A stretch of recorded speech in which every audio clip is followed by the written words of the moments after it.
Hello, good morning. Welcome to Monza in Italy, to the Autodromo Nazionale, the Temple of Speed, in the shadow of the North Italian lakes and the Alps in the distance, on a scorching Saturday morning.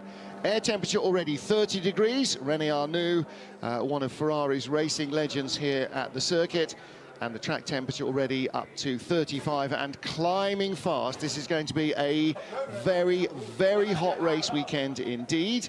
And of course, it is going to be absolutely jam-packed. Having Ferrari in the World Endurance Championship has brought a whole host of new eyes to the game. And having Ferrari, having just won Le Mans 3 weeks ago, has brought the humanity to Monza in huge numbers. Well, this is the 5th round of 7, beg your pardon, in the World Endurance Championship. When we got 12 hours into Le Mans, we had done half the racing and still had half the racing to go. So 6 hours here in Monza, and then we head to Fuji in Japan and the season finale in Bahrain.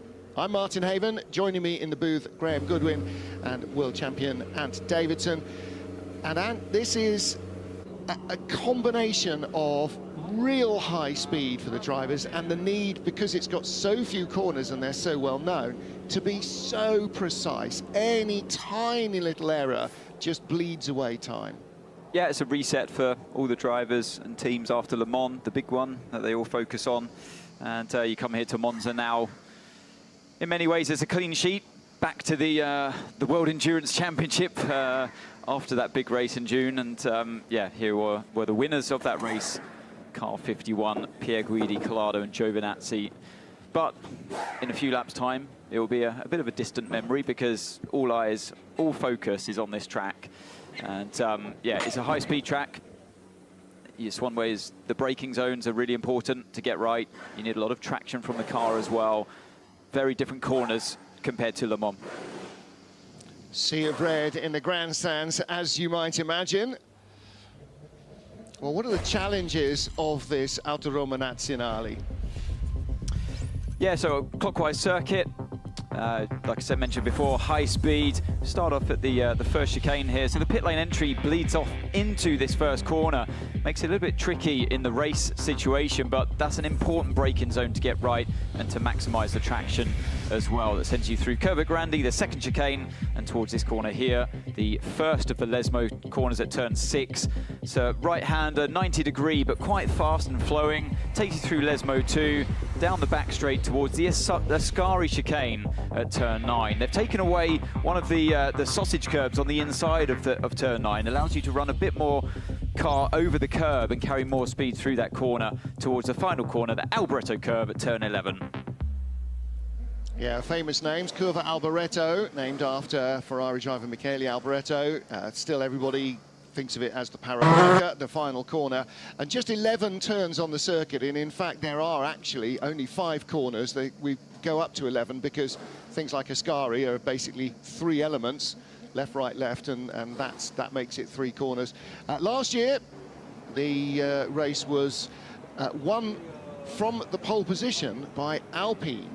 Now, they are no longer part of the top class. They came into Hypercar with a grandfathered LMP1 car. They will race here in LMP2, but Toyota still smarting after defeat in Le Mans, will definitely be hoping to try and get back to their winning ways here.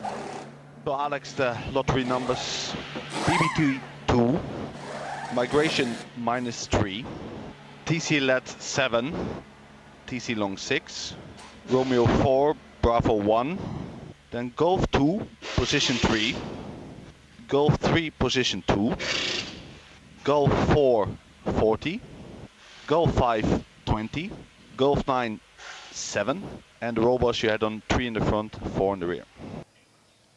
So just the driver there and race engineer going through all of the switches on the steering wheel just to make sure that things haven't been knocked out of position when the steering wheel goes back onto the car from overnight. You know, mechanics are in and out of the car doing the setup work, of course. So that's just the engineer knowing which settings should be programmed into the car and double checking that the driver has those rotors and all of the switches in the right positions before the car goes out there. And part of that might be that they've preset those in the car, but when the driver's in, they're now telling him lateral and longitudinal traction control is this, brake-by-wire is that, the migration of the brake balance is that. These are the base settings, and so they were, I mean, there's, you know, that was like when the restaurant read back your takeaway order and you've got 20 people in the kitchen, you're desperately trying to remember what your wife ordered so you don't leave that off. You know, that's a long list of details. It's like when you go to the dentist, isn't it? And you hear them talking in code to each other. Yes. It's basically the same. So they've got your map of where you were before last visit,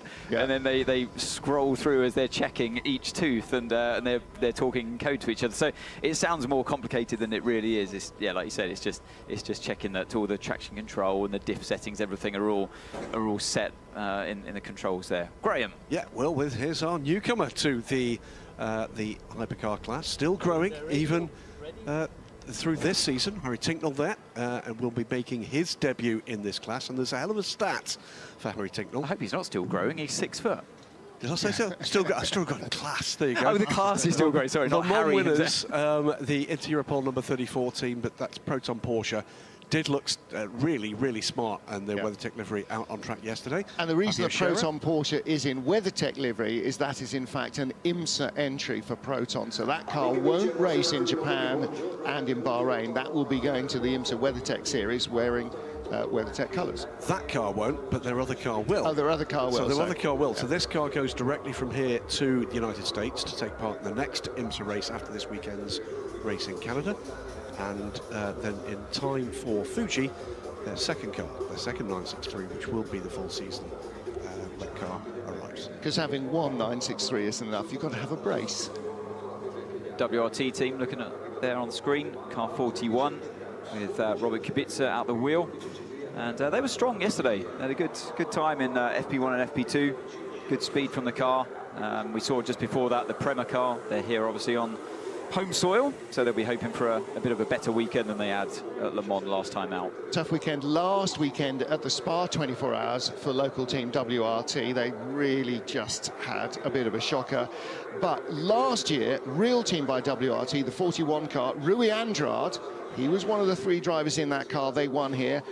He won with Norman Nato and with Ferdy Habsburg, but Rui Andrade remains in the 41 car. Corvette won in GTE Pro here last year. Do you remember? Yep. Ferrari misjudged their fuel numbers, and somehow Corvette claimed, with Tommy Milner and Nick Tandy, they claimed victory by breathing on fumes. Tandy, there was this great message at the end where the race engineer was going, yeah, I told you could make it, I don't know how you made it. You know, it's that we were lying to you. Save fuel, you can do it. And yeah, so the last ever GT Pro win for Corvette. But Corvette might end up winning the GTE Am Championship here this weekend. If they score strongly on the podium, no matter what their rivals do, it could well be that they end up as champions. Under 1 minute to open pit lane. Under 1 minute to open pit lane to start FP3.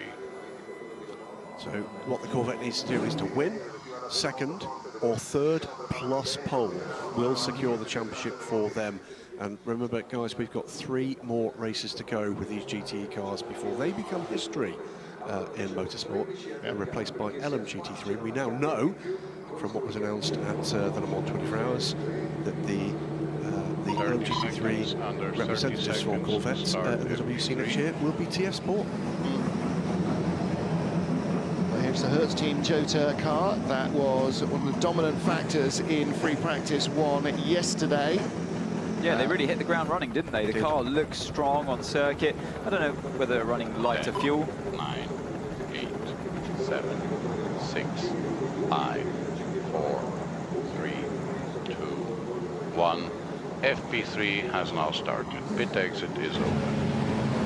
Free practice, final free practice here at Monza for the 6 Hours of Monza on Sunday. The Mille Miglia di Monza, as the track announcer is calling it. I'm not sure they're going to get 1,000 miles.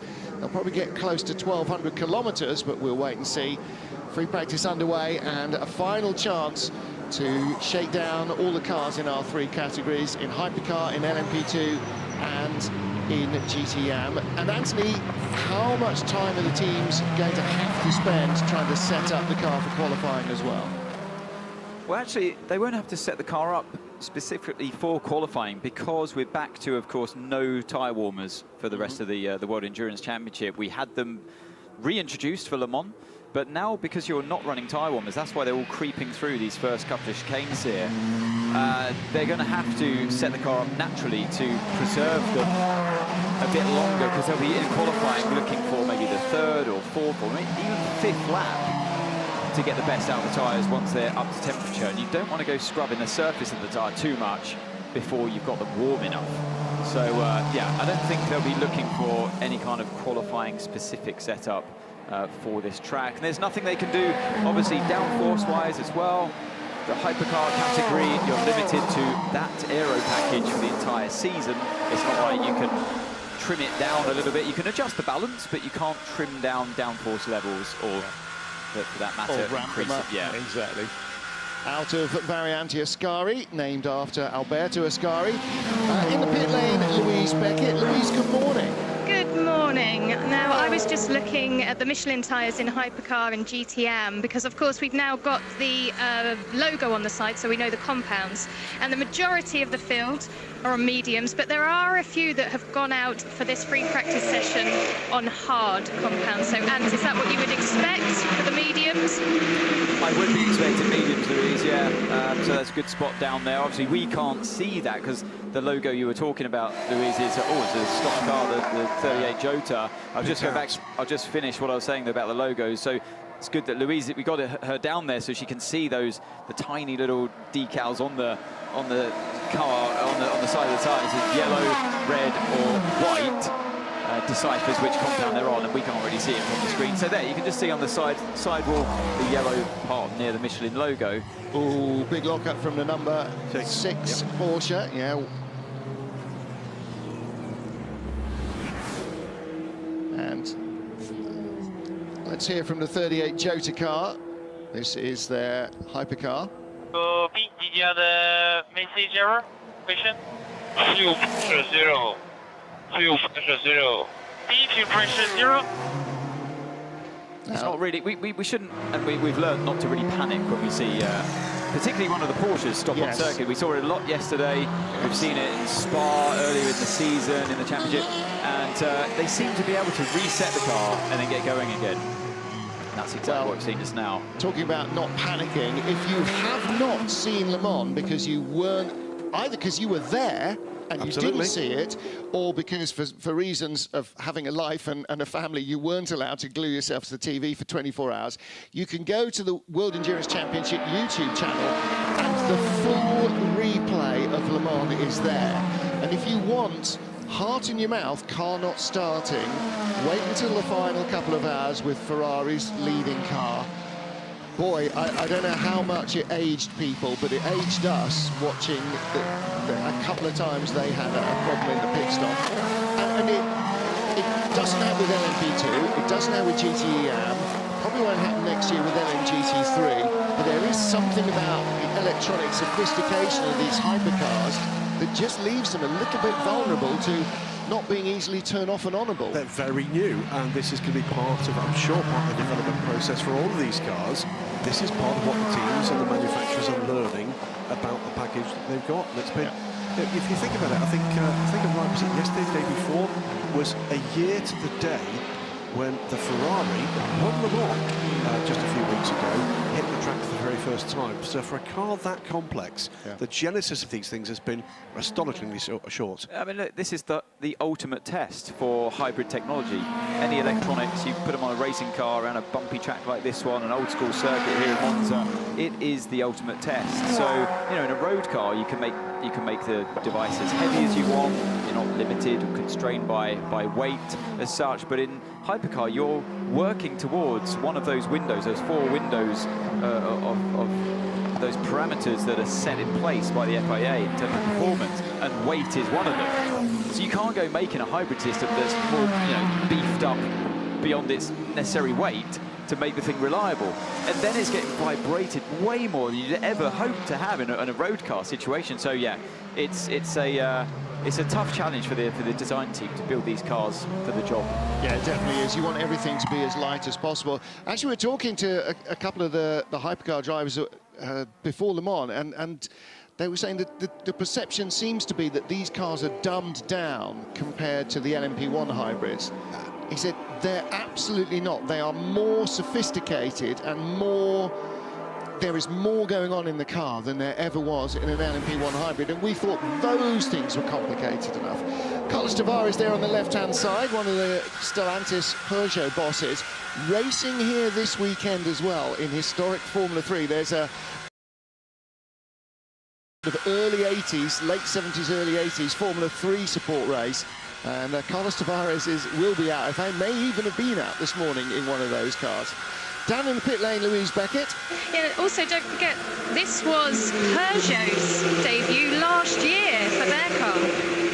Exactly right, and they're back for the first time with a setup sheet that is not just a plain white notepad with nothing written on it apart from their name and the date. Yeah, good point. And it was a year before that they presented the car to the media for the first time. Here as well. And everybody went, no rear wing, that's never going to work. Yeah. Well, certainly at Le Mans for the first time when they went to Le Mans, we saw that actually it really did work. I talked to Lloyd Duval about that yesterday. I said, look, it really looked like the car was just absolutely in its element at Le Mans. And he said, I think all the hypercars were. I think, you know, that's what they were designed for.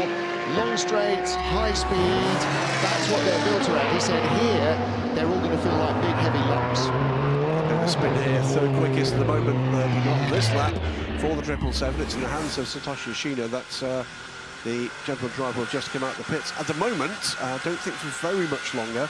It is a Peugeot 1-2 in this session, 93 to 94. Jean-Eric Vergne from Gustavo Militas. And as I say it, to the top of Tubingen scoring goes Antonio Fuoco. Now, there was a great little cameo, wasn't there? And again, featuring Carlos Tavares, when at Le Mans, in the first few hours, Peugeot were 1-2, and we saw him in the screen walking up just to take a little picture of the timing screen. Here he is riding on board with Antonio Fuoco, who leads the pack at this stage.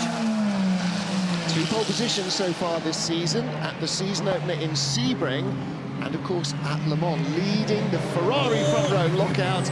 Now, he's gone through the chicane the correct way. When you can't go through the chicane the correct way, there is an escape road, and he was just having a look down the inside of the Am class car and realised the road was going to be blocked. Yeah, what it was, the Toyota was going down the inside on the overtake, so that slowed down the GT car before it could turn in and make the corner, and Fuoco's arrived at the scene a bit too fast, realised he didn't want to hit the back end of a Ferrari. That wouldn't have been a very good PR at their home circuit, so he chose to do the right thing, to go down the escape road instead, and no harm done.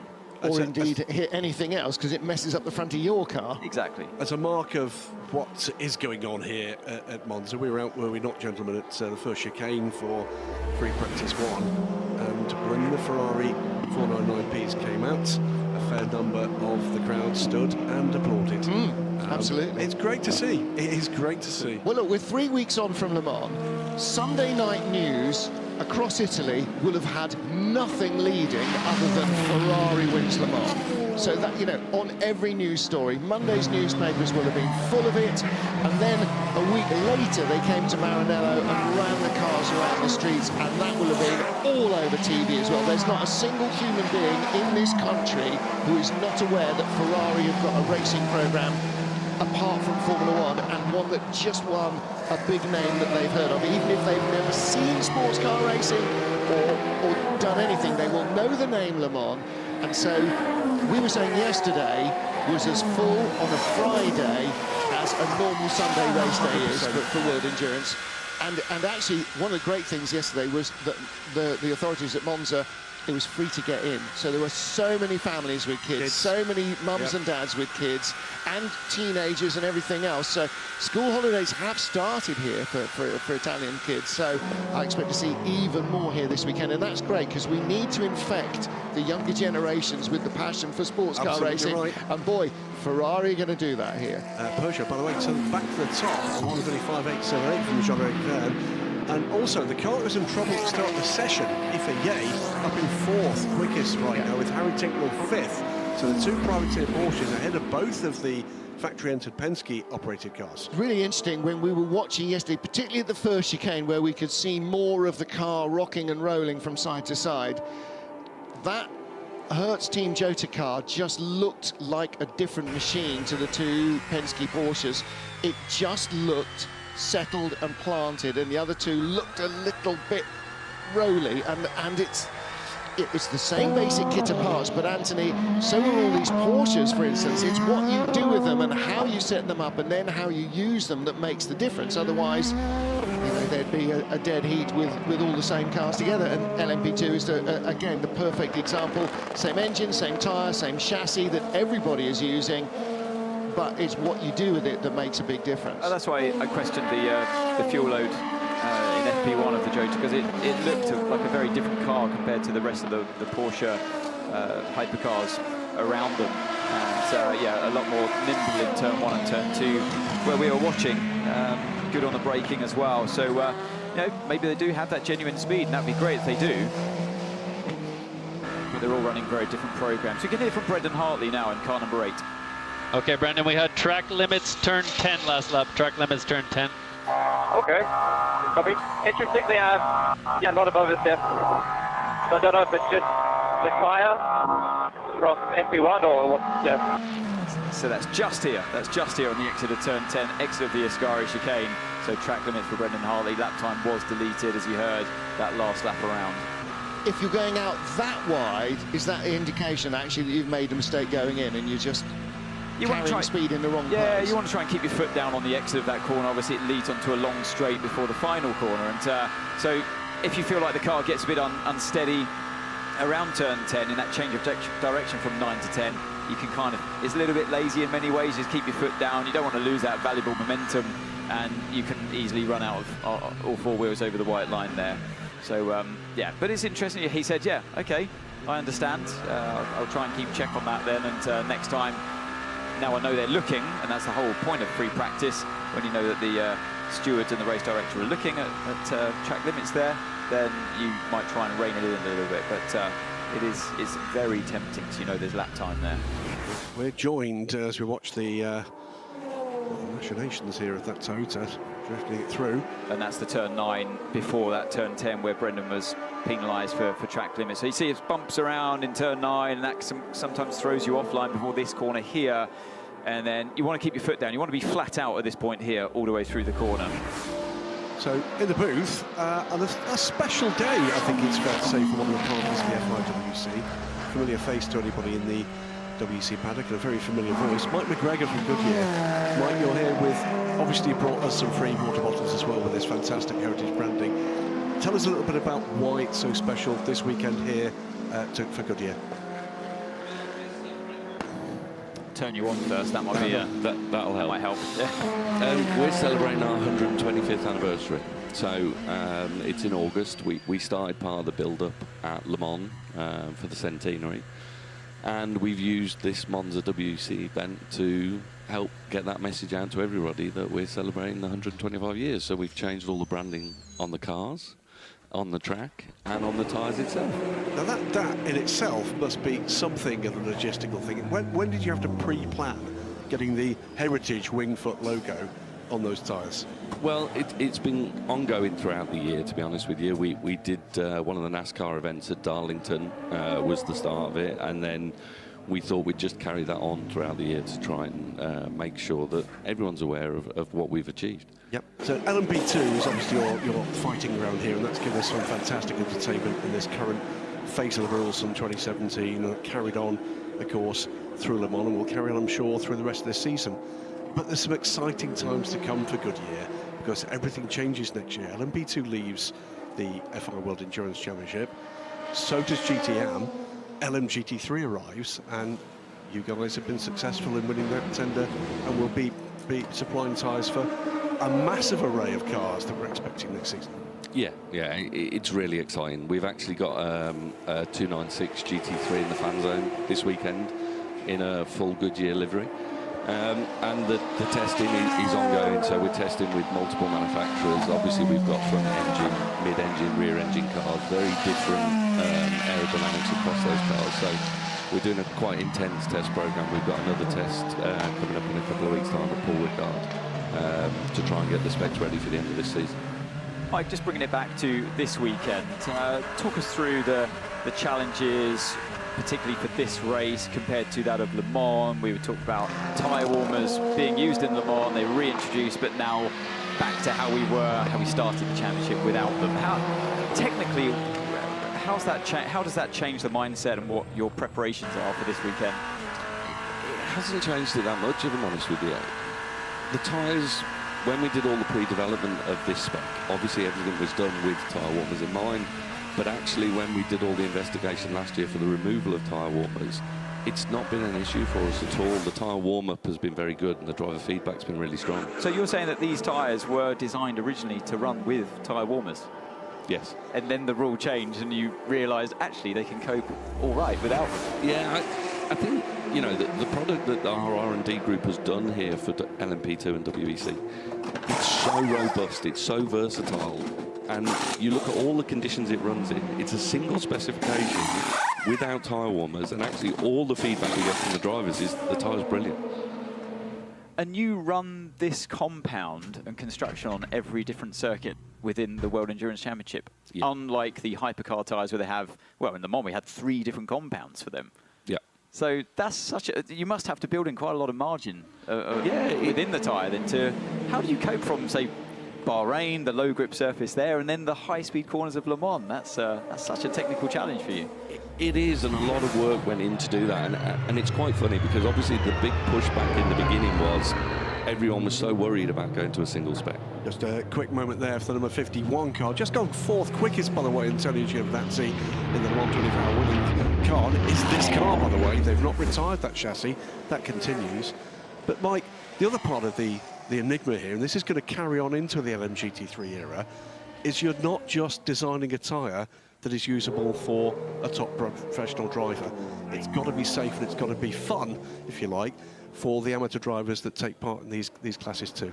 Yeah, of course, but when we were looking at the removal of tyre warmers, we actually, not to trick drivers, we've done a bit of it with you, obviously, Anthony, but we put some of the old specs back in with the various compounds to try and get the feedback of what it is drivers were looking for, and actually this specification that we're on is what was chosen as the preferred option because it's so versatile, because it's got such a wide operating window. It makes it much easier to drive across the broad span of drivers that we have. We talk a lot about this current breed of LMP2 cars, and they are exceptional race cars, absolutely astonishing. The package for those cars, it's all about cost capping. Where does the kind of Goodyear thing come into that side? Clearly you're having to build a tyre not just for performance level, but also to a budget as well.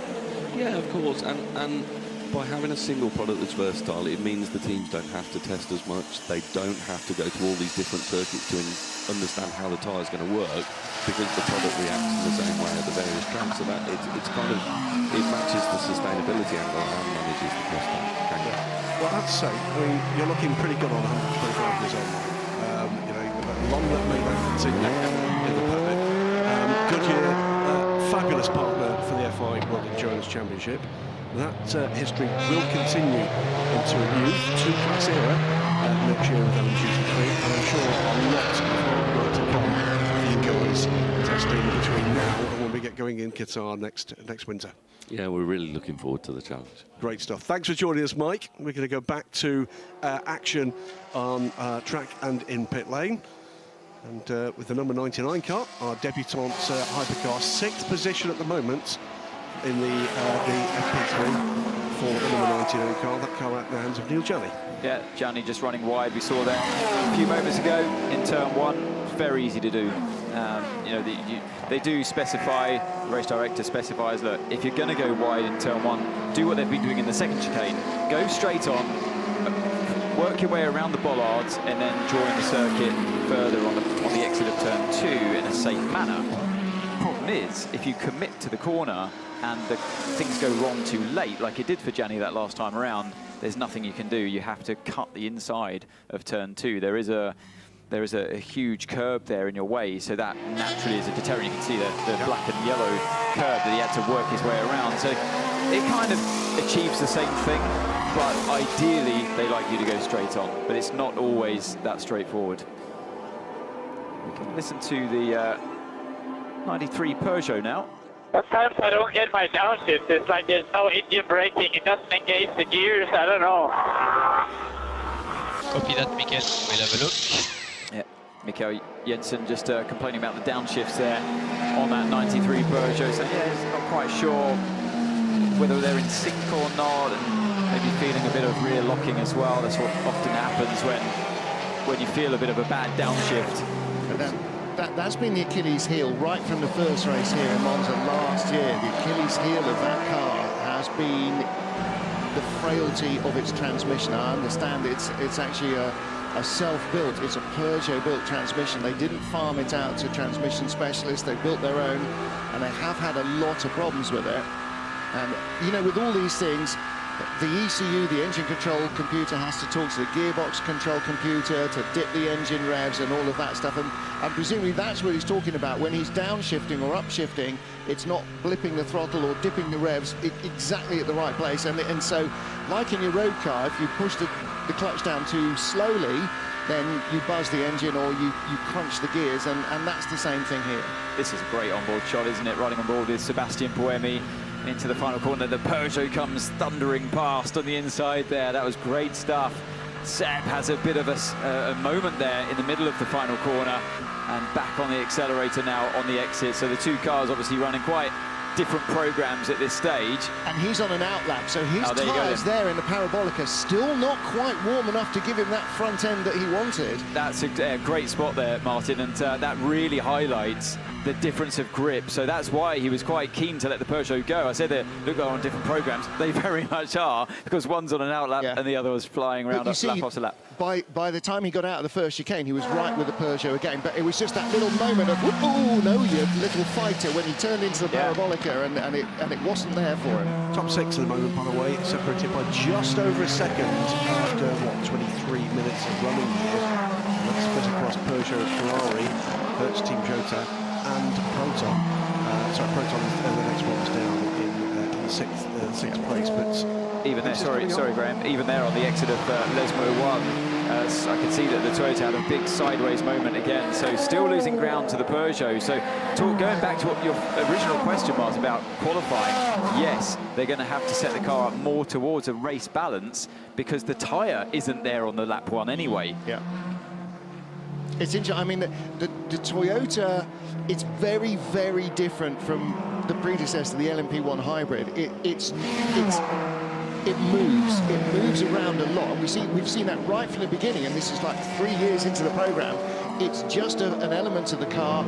Their CFG is a little bit higher than the LMP1 cars. They're heavier than the LMP1 cars. They got less downforce, a little less power. They are. It's a big car. It moves around a lot, and you see that all the time. You see the car moving at the front. The drivers having to work so hard to get the front in, and the back moves around on them as well. It's a very active car. You're never sitting in it, allowing it to drive you. And they look a lot better this year than they did last year. They were really having to fight those cars last year, especially the Toyota drivers. The car looks a lot calmer this year. There's a bit more downforce there available as well. Yeah, particularly Sebring last year, and never forget how much of a workout it was for the drivers seesawing away at the wheel. There's Fred Makawiki on the right-hand side. Slightly long faces here. Yeah. Both Penske Porsches are in the garage at the moment. Yeah, Dane Cameron not looking. They're not looking quite as relaxed as they might. And you know, there was this little thread in Spa when Jota debuted their 963. And there was all the Penske guys are going, how come they're doing that? They've had this car a week. We've had ours all season. And how are they doing that? Well, look at Le Mans as well. When Yves was at the wheel, he was leading the race. He was pulling away. Okay, yeah, he probably overdid it in the Porsche curves and he went off and crashed. But until that crash, they were absolutely flying. They were the fastest car out there. And I didn't see that kind of speed, even from the works team. No, I think that's very true. I mean, Le Mans was interesting, wasn't it? We had such a big field in the top class, And almost every single hang on. car had a chance to lead. I thought I saw some straight off. dust. Yeah, I saw some dust earlier on in that corner. So this is the culprit. That's So the who 33 car. Who is in the Corvette? It's Nicky Katzberg. Oh, is it Nicky? So Nicky has had one heck of a year so far, hasn't he? Asia Le Mans Series champion, by the way, with BMW, the start of the season. Last weekend, completed a trio of class wins and indeed overall wins in 3 different cars. With Corvette, of course, at the Le Mans. Yeah, he's really gelled with this car this year. I mean, popped that corner just then. But maybe he's just trying to fuel save a bit on the last if they need it again this year. Yeah, just shortcut the track on that last lap. Shouldn't forget, by the way, carrying some substantial success ballast. I think it's 35 kilos in that car for this weekend. Yeah, so last weekend was his 3rd 24-hour victory of the season. So to complete the trio, by the way, was the win at Spa 24. So listen in though before we get into the 3rd one with Tota and Seb Buemi. Okay, Seb, we see you're accumulating a little bit more illegal, PPU illegal out of turn 10 based on throttle actuation. So if try and be a bit smoother there to save PPU illegal. That's a different message to what we were told in the past at Toyota. I've got no idea what that could have been, but it's something on throttle that he's doing. Maybe activating traction control too much, maybe using a bit too much power and spinning the wheels rather than propelling the car forwards, who knows. But yeah, interesting message nevertheless. Indeed. The 3rd one, by the way, of course, for Nicky Katzberg, the Nürburgring 24 Hours, the Ferrari. Yes. The first 24-hour race win for the new 296 GT3. So he's won 3 24-hour races this year. In 3 different cars. Nürburgring, Spa, and Le Mans. As Louise tells me in the last 6 weeks. 6 weeks, yeah. 6 weeks, wow. Yeah. So he's kind of short on sleep. Short on sleep and long on results. Yeah, rather him than me. Plus, by the way, a championship win that earned his team an entry for the Le Mans 24 Hours. Yeah. No excuses not to wrap up the championship this weekend then. And by the way, that was in a 4th different car. Yeah, that was in a BMW. So here is the single Cadillac. We were spoilt with 3 caddies thundering their way with their V8 rumble around Le Mans just a month ago, 3 weeks ago. I mean, it's not even a month, is it? And we're back down to the regular season 1, so the blue nose on this number 2 caddy. Yeah, I like this car. I like this team. They had great spirit. Well, had great spirit all season. They've been professional. The car's been pretty reliable for a new car, must say. And yeah, Le Mans was brilliant. You know, they really got stuck in with their 3 cars. And back down to just the one, the number 2 caddy here for Monza. But no, I think I've been really impressed with their approach this season. Now, for some reason, they're only 23rd fastest. There is only one LMP2 car that has been slower so far than the Cadillac. Now, they're inheriting, or they are occupying the position that was run by the Floyd Van Wall team yesterday, but the Floyd Van Wall car is now 9th fastest. JP Donhara has bought that car, and another replacement driver for the number 4. Two de Oliveira's in the race. That's not really confusing at all, is it? With, not as far as I'm aware, even remotely related. Yeah, a couple of changes in the GTM ranks. It is going to be aboard the 56 car, which, by the way, is not its Rexy livery or its earlier WC livery. They're all red livery. Yeah. And it will be Matteo Caroli with Efren Castro, the first ever competitor in the FIA World Endurance Championship from the Dominican Republic. I think in any FIA World Championship from the Dominican Republic, yeah, normally races in the US. Yep, in single-make Porsche racing, and with no little success. Yeah, there multiple either. champion. So yeah, he could be a very interesting addition to that.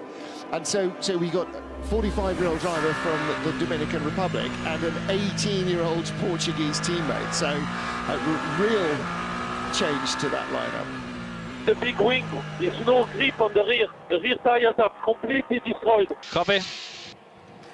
Yeah, it makes sense why we see the car sliding around so much. So, yeah, Seb saying there, what did he say? Big wing. The big wing. Maybe he's asking for the bigger wing, so it's changed the balance of the car, put a bit more rear downforce into it. But they can only adjust the front.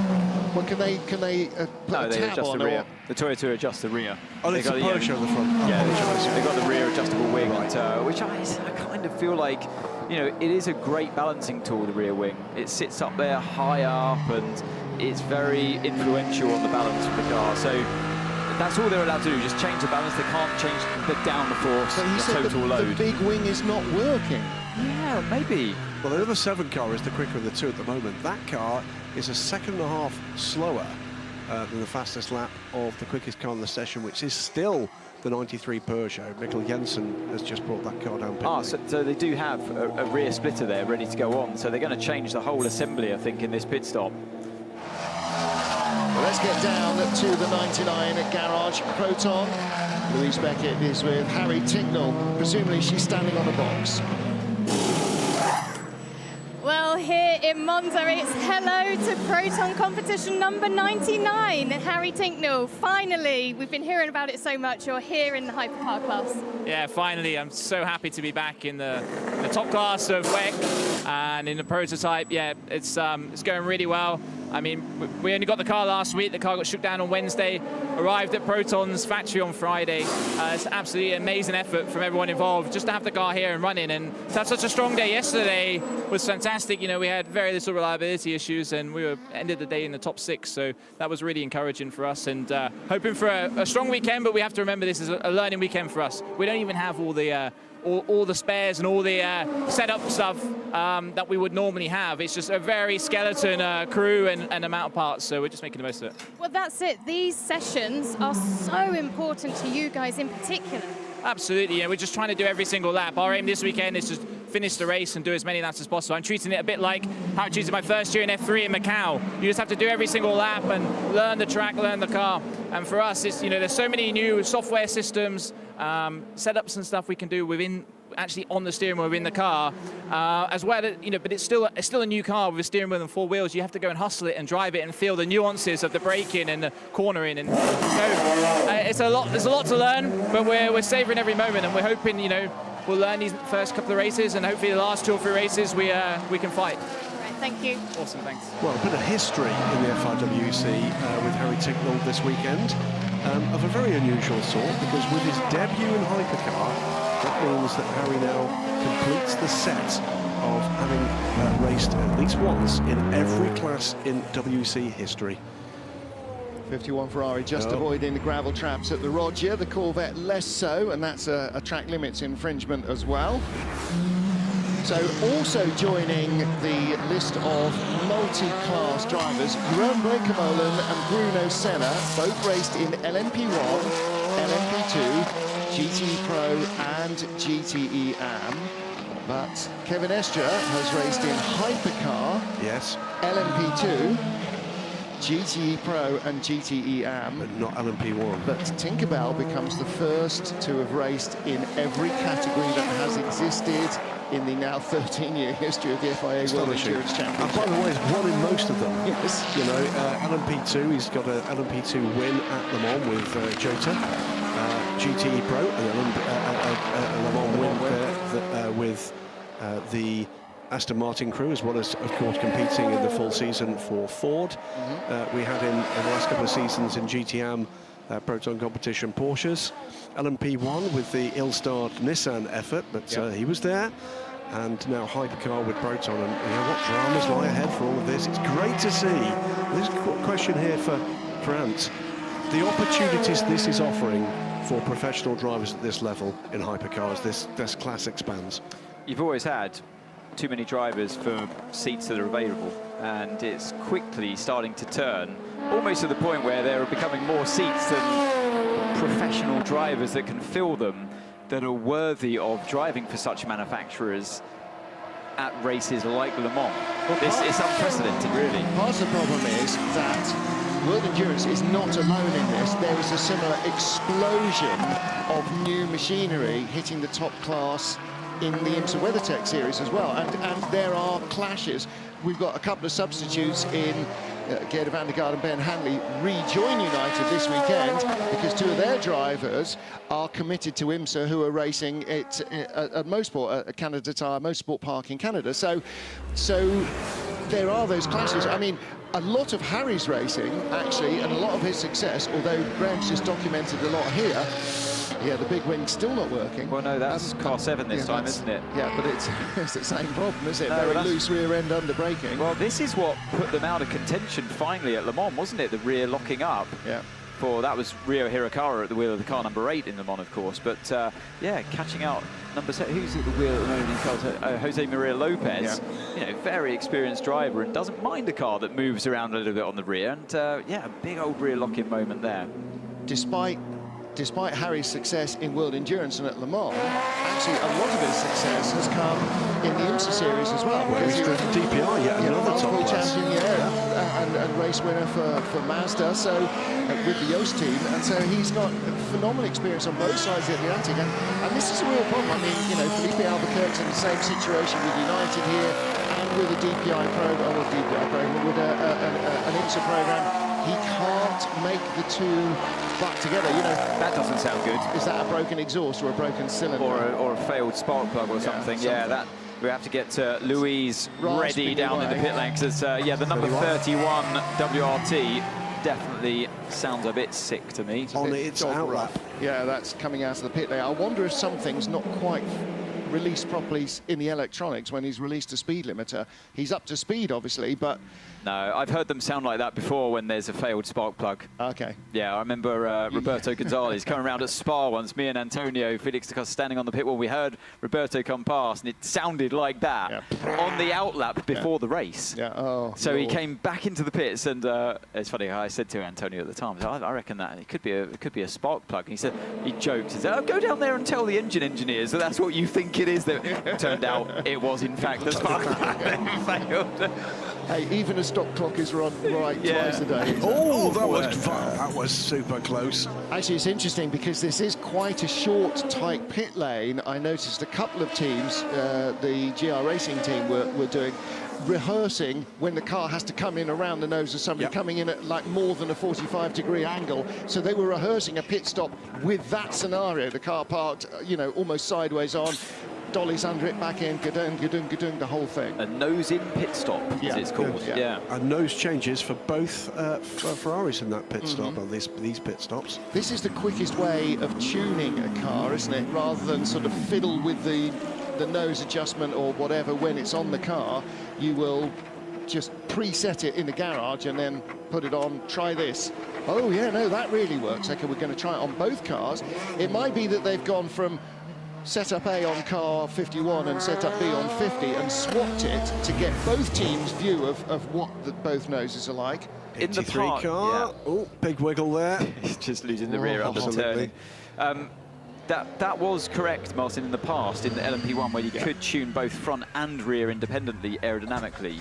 But now, of course, you're locked into just one area of the car that you're allowed to tune, front or rear. You have to choose. You decide. There's the Jota boys talking it out down in the garage. Will Stevens, Felix da Costa, and Yiffy Ye. Yiffy Ye obviously needs to grow a beard. Yeah, it's join the club. But sorry, just going back to that. So, I think that was more of a balance, more of a mechanical setup for the front end of the Ferraris rather than. So what they often do as well, though, is just to double check that two different splitters perform the same. Yeah. Because it's very hard to manufacture such a huge piece of bodywork that does such an important job aerodynamically, to manufacture two parts of bodywork that can perform exactly the same. 20 minutes remaining. Nobody's in the Jota Porsche. There doesn't seem to be terribly much drama there. I think they've got this all under control. Quick additional point here. We talked about how many people were here yesterday. There's certainly the traffic this morning indicates there's a lot of people here today. We're expecting a huge crowd tomorrow.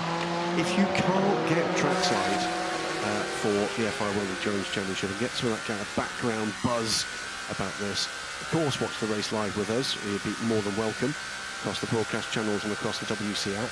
But also take a look back at Le Mans and the background story on the WC Full Access episode from Le Mans. Excellent stuff from the crew there.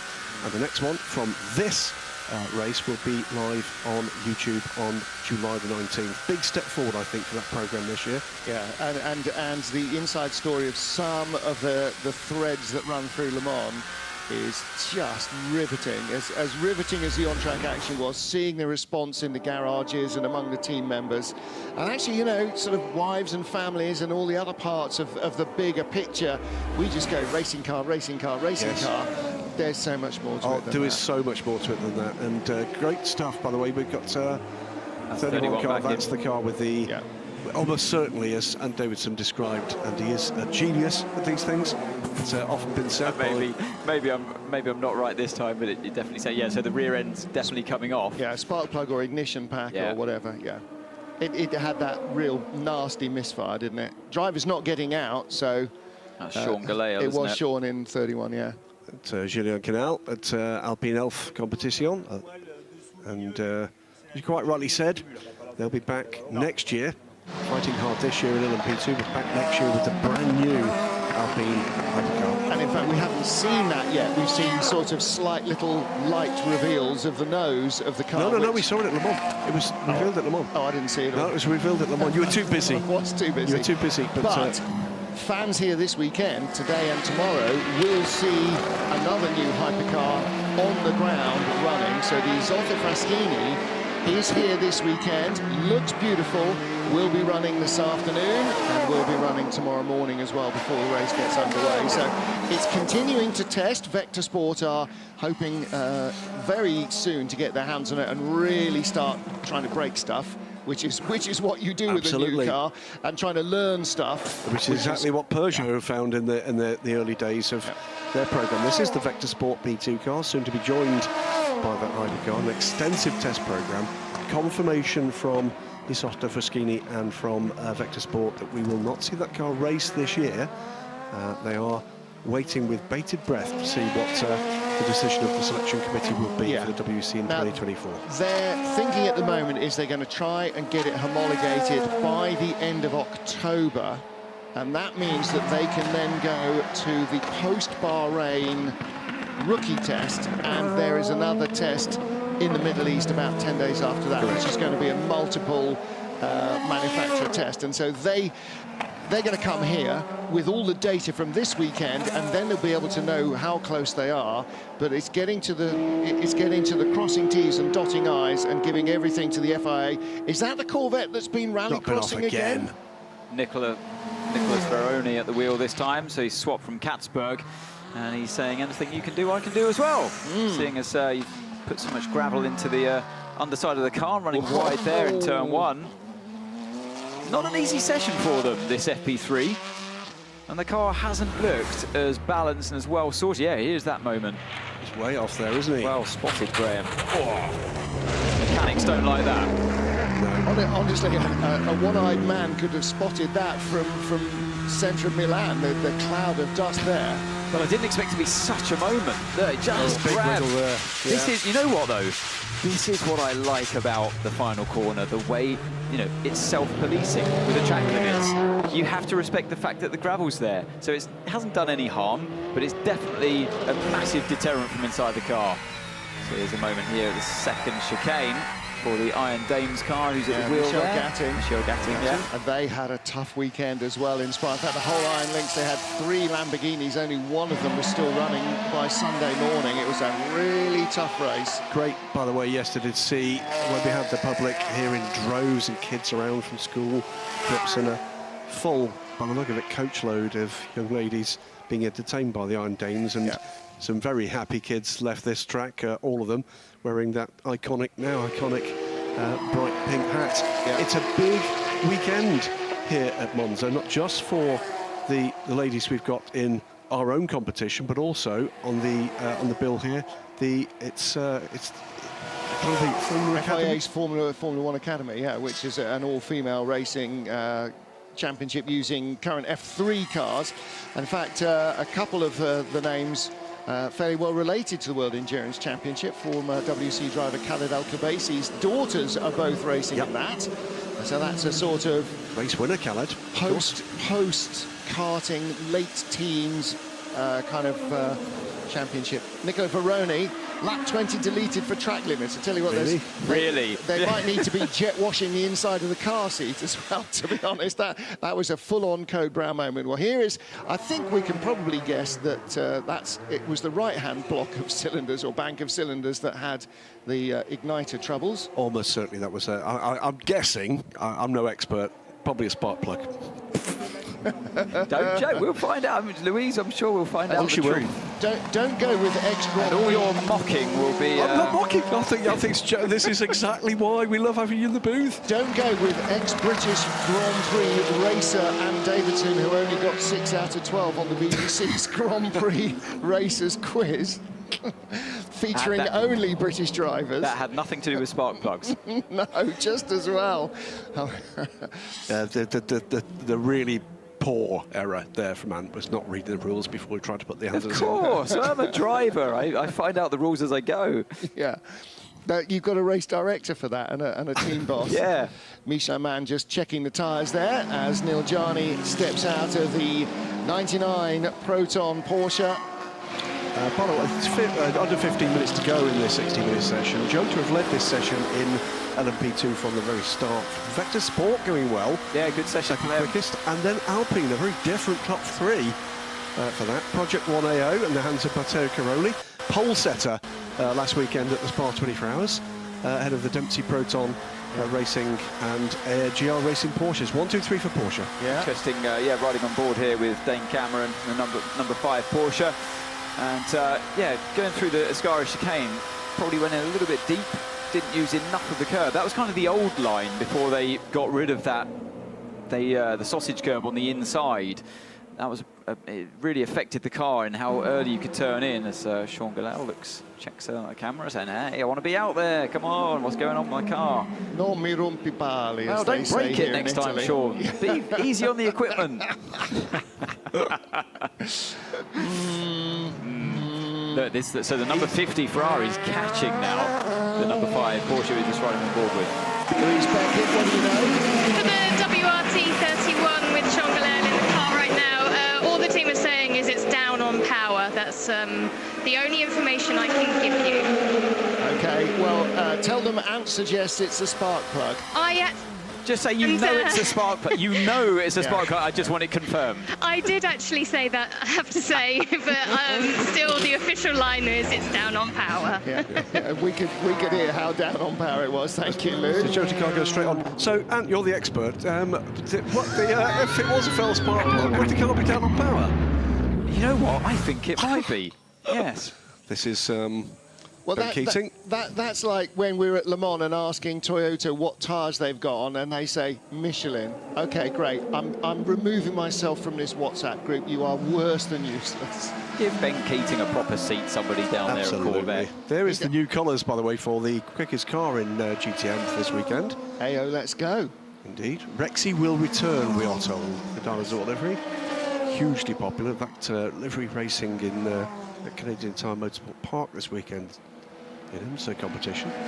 Yeah, that was a big fan favourite, especially when the car came through scrutineering in the middle of town the weekend before Le Mans, or the week before Le Mans. It was a big fan favourite. There's not a kid of any age who doesn't like a car that looks like a dinosaur. Well, why wouldn't you? Exactly right. So if Peugeot 93, that's the 94 has just gone past on the screen there, if 93 can end the session on top with just 11 minutes to go, is that the first session this season that we've had a Peugeot top of the timesheets? I suspect it's the first session we've ever had a Peugeot top of the timesheets. Yeah, since the old days when Ant was driving for Peugeot. It was a lot quicker when Ant that's a long time. Louise Beckett in the pit lane. There was a moment around hour 3 in Le Mans for Peugeot. I was thinking practice and qualifying. You're completely right that they led. But leading a session at the end of a session, I don't think we've seen that. Maybe I didn't make myself clear enough. Yeah, I meant by when they finish the session, they end on top. I don't think we've seen that yet. No, I don't think we have. By ear, Ant, while we've still got Louise on the phone, which cylinder do you think? Well, we know it's the right hand, and it's the first one. I don't know which cylinder it'll be, but it's the most forward spark on the right-hand side. Tell them check that first. They were Might checking. save them some time. Ant says. Oh no, sorry, I could just hear it as it came past. Yeah, I could hear it's that one. Laura Wontrop-Clouds, the head of GM Racing, chatting with their Michelin representative. I think it was definitely Laura. There's more of this afternoon in qualifying, and quite a lot more of it tomorrow in the race. We appear to have slipped into, we're very, very tired. It's 4:30 in the morning. It's 4:30 at Le Mans mode. Let's not make that mistake again, Martin. No, indeed, absolutely. Cake for everyone. Mikkel Jensen, fastest, or the number 93 Peugeot is fastest into the final 10 minutes of the final free practice session. Do you know what? If Peugeot could pull something really huge out of the bag here, that would be absolutely enormous for them. They made a debut here with their 9X8 Hypercar last year. It was their first race. I think they may feel that maybe they came to the party a little early and they might have been better finalising the car, but they did what they did. And of course, the other car you saw in that shot, Glickenhaus, they've been here in Hypercar from the beginning as well with that car.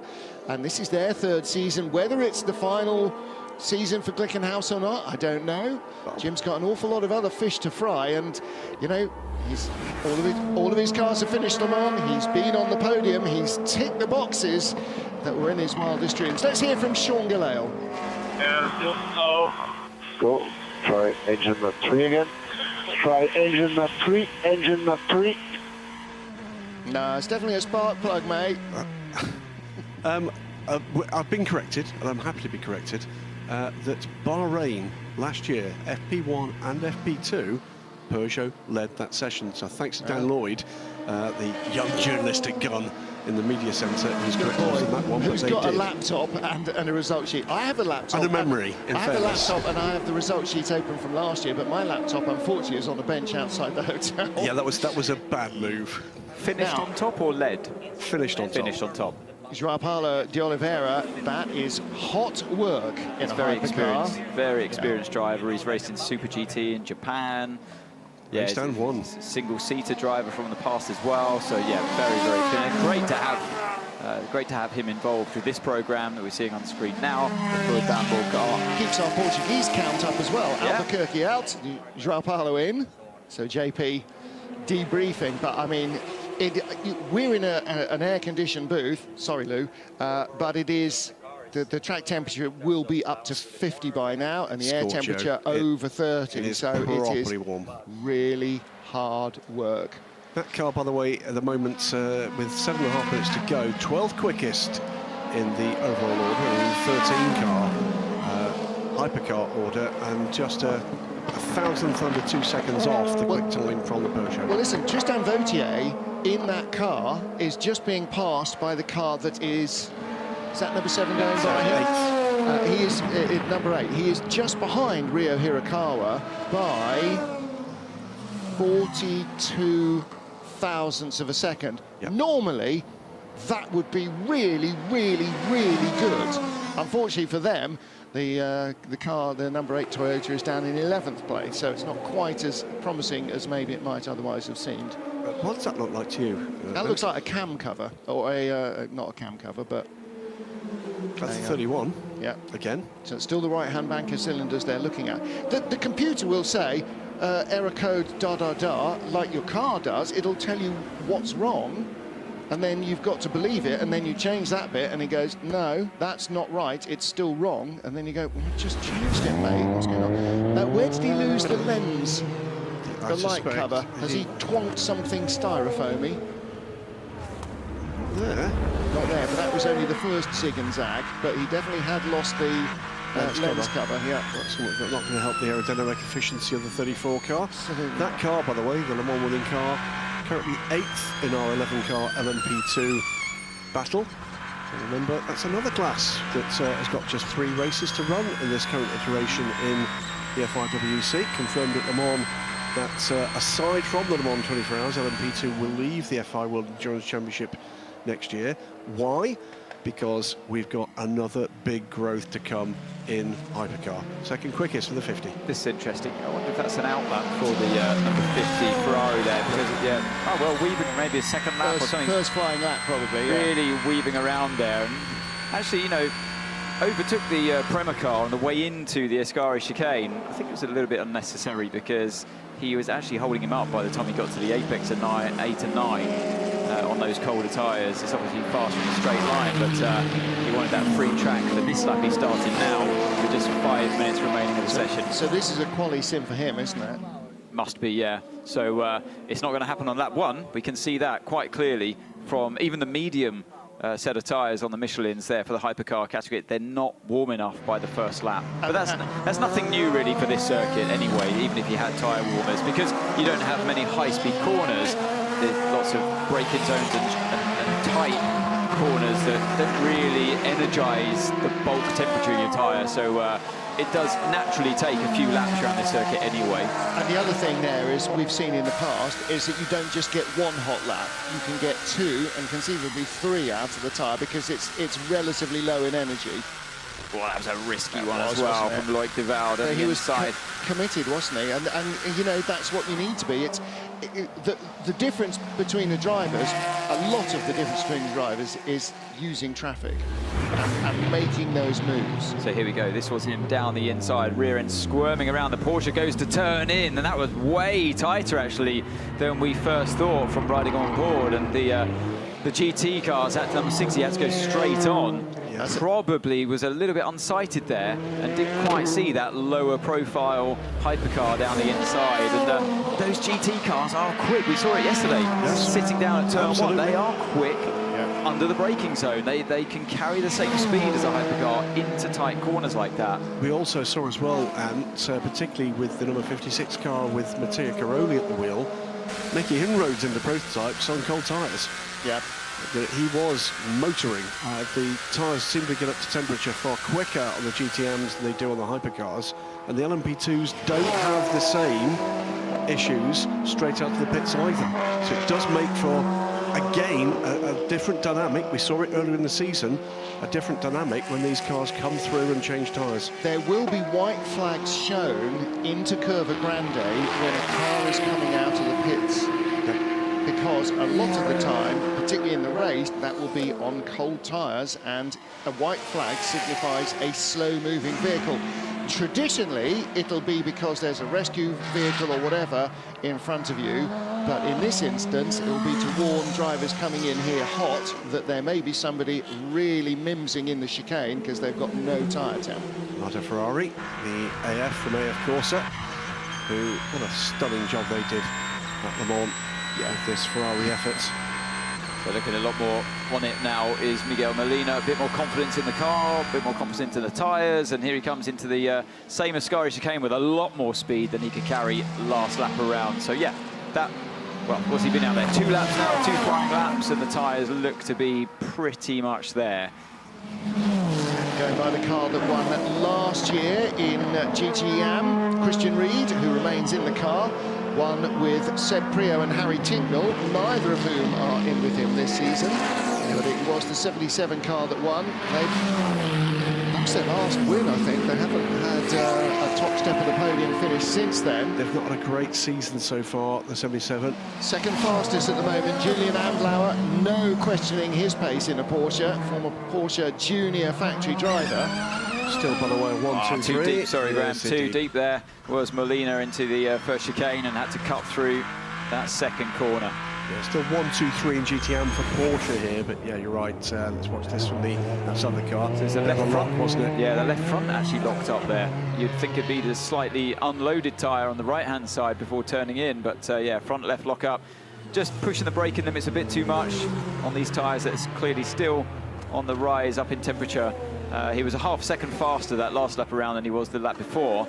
And here is that moment where he overtook the Prema number 9, and then was the Prema car, he's all over him through turn 9 and 10. So yeah, probably a bit, also the 63, probably a bit frustrated there, thinking, why did you overtake me here? Because now you're in my way. Yeah, the middle and low speed sort of minimas of all 3 classes are about the same, aren't they? because, of course, you don't have any downforce there, and that's what allows the Hypercars and the LMP2 cars to corner quicker in the quick stuff than the GTEs, and so it's down then to weight and actual tyre contact patch, and there's not much difference between them. 38 seconds to go on the clock, and counting down. Peugeot still lead this session, and Ferrari, I guess, would like to lead the session for the headline this morning.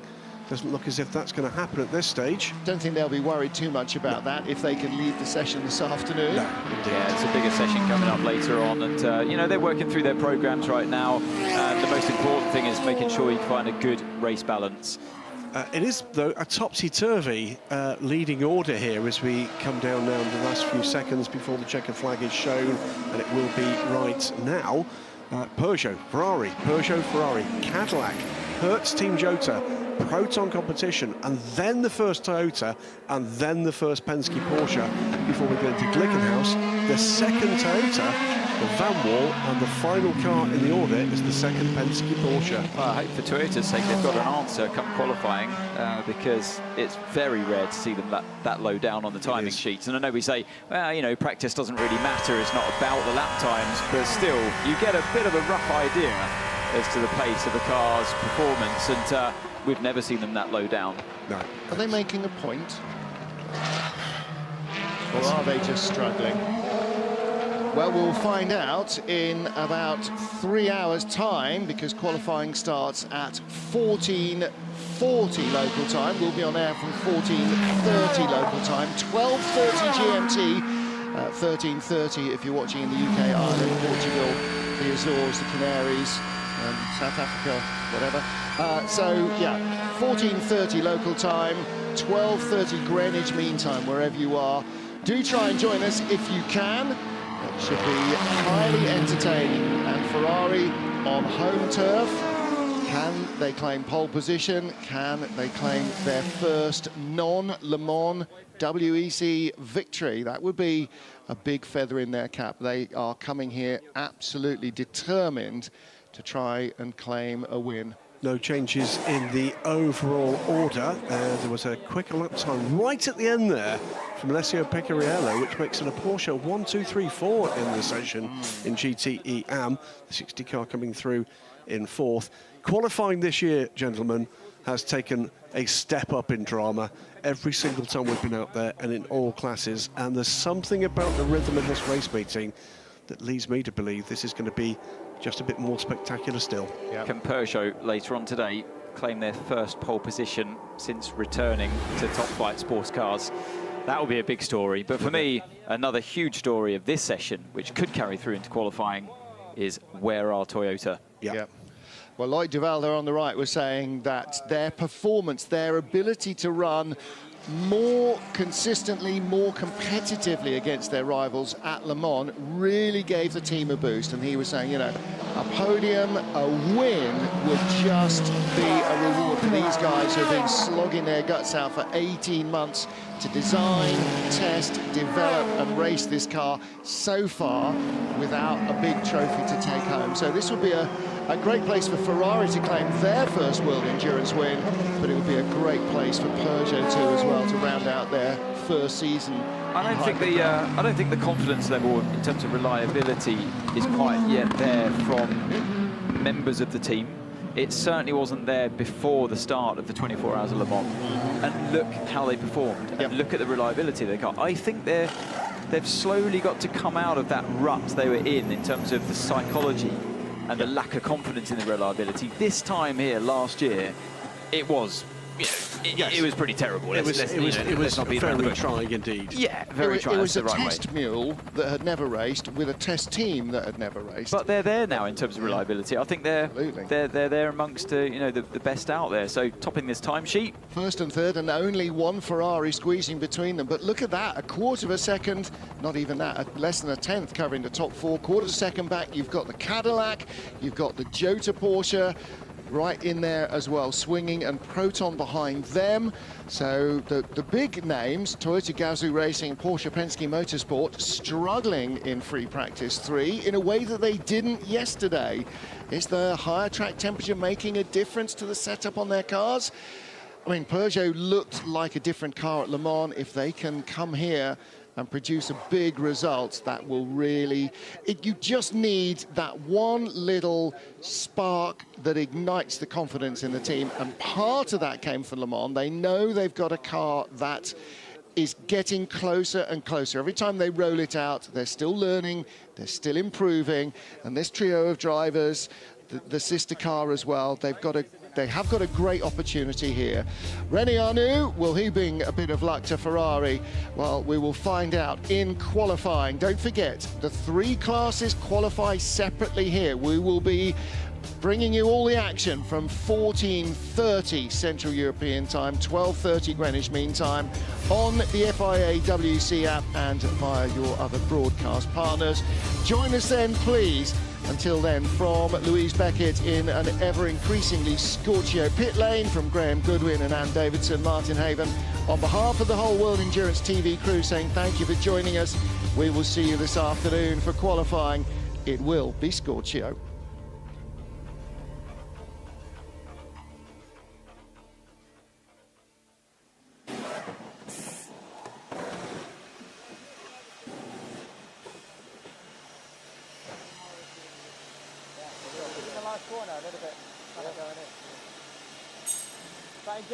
Well, let's get down to the pit lane and hear from the Peugeot team. Louise Beckett will have all the word. Jean-Eric Verne, the 93 Peugeot, topping the times from that session, but it looks like there's a lot of work going on the car.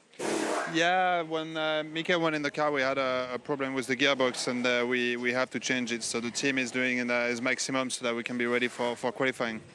And talking through that session, you happy with that timing? Well, obviously there were a lot of things that we wanted to understand from the long run, so that we couldn't really do it. Then in terms of qualifying preparation, I think it went well. Just that the other guys are able to find a lot of time from FP3 to quali, but nevertheless, it feels good for the team to be finally up there. I think if in qualifying we can, be behind the 2 Toyotas and Ferraris, but in front of the Porsche and the Cadillac, I think it would be a fantastic result. So yeah, we're going to push for that, and as long as we keep improving race after race, we're going in the right direction. So I'm happy with the job that we've done so far this weekend, and I hope that we can continue on like this. Well, you're talking about improvements. I mean, go back 12 months. This was your first WEC with the cars. Yeah, no, it was, and it's fair to say that we've been, more struggling than anything, trying to catch up. But hard work always pay off, and we still have a lot of, we still have a mountain to climb, but we are going all together as a team. We're going in the right direction, and that's all that matters. Thanks, Jeff. Thank you. Yeah, interesting to hear from it. Clearly, a challenge there for the 93. Before qualifying. Just as we were talking about reliability and getting better. Yeah. But the spirit is different. And the other thing I'd say, I spend a lot of my time at these race meetings in the media room, and there's been a fair amount of nonsense spouted about the risk to this programme. This programme is not at risk.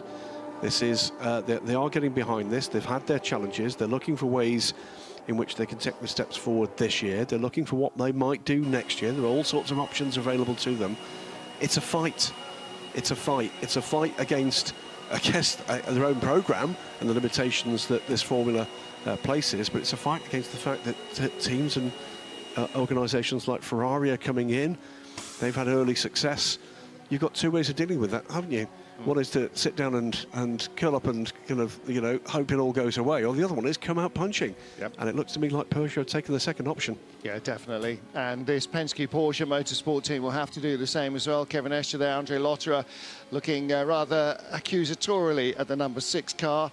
They have not had a great free practice session, but that's history. It's like everything in motor racing. Okay, what's done is done. Now we have to move forward. And you can see Hertz Team Jota doing exactly that, rehearsing their driver changes, trying to make sure that they can maximise their package. Well, that is it then for our final free practice session. session. You can join us on the WC app and via our broadcast partners across the globe. 14:30 local, 12:30 Greenwich Mean Time, 13:30 if you're watching in the UK, Ireland, Portugal or Western Europe. Until then, from all of us here, thanks for joining us. We will see you for qualifying to see who comes out on top this afternoon.